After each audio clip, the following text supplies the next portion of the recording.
ആരോഗ്യമില്ലാത്ത സ്ത്രീകൾ, രോഗികൾ, ഇവരൊക്കെ സംബന്ധിച്ചിടത്തോളം അൽ ഹജ്ജു ജിഹാദു കുല്ലി ദഈഫ് എന്നാണ് ഹദീസാണ്.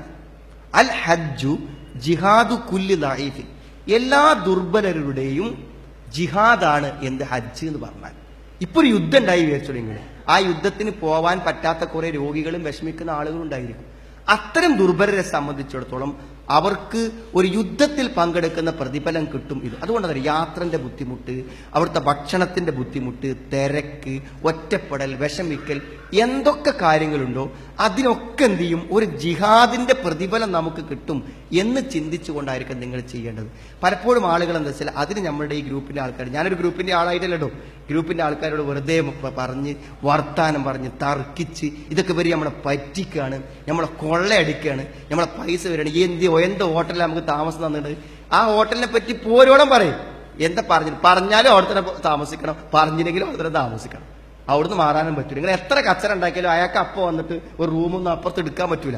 വെറുതെ എന്താണ്, എന്തെങ്കിലും മനഃപൂർവ്വം അവർ ചെയ്തിട്ടുണ്ടെങ്കിൽ അത് അവരും പടച്ചോലെന്നുള്ളതേ ഉള്ളൂ.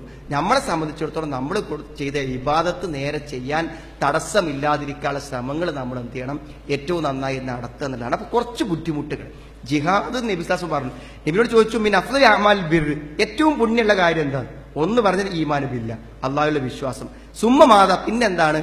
ജിഹാദും ഫീ സബീൽ, അല്ലാഹുവിന്റെ മാർഗ്ഗത്തിലെ ജിഹാദ്. സുമ്മ മാത, മൂന്നാമത് ചോദിച്ചപ്പോൾ നബി സ്വല്ലല്ലാഹു അലൈഹി വസല്ലം പറഞ്ഞു ഹജ്ജുൻ മബ്റൂർ, സ്വീകരിക്കപ്പെടുന്ന ഹജ്ജ്. അപ്പൊ അത്രയും കൂലിയുള്ള ഒരു പ്രവർത്തനത്തിന് എത്ര ബുദ്ധിമുട്ടുന്നുവോ അത്ര പ്രതിഫലം ഉണ്ടാകുന്നതാണ്.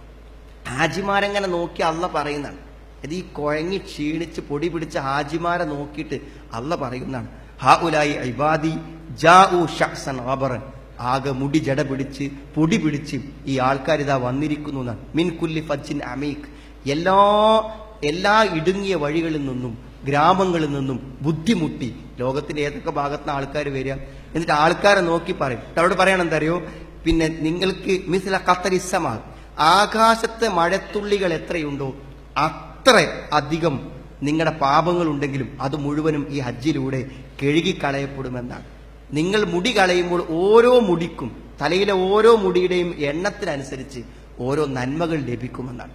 അത്ര ഓരോ കർമ്മത്തിനും പ്രതിഫലം നിശ്ചയിച്ച ഒരു കർമ്മ നിലക്ക് നമ്മളത് കാണുക.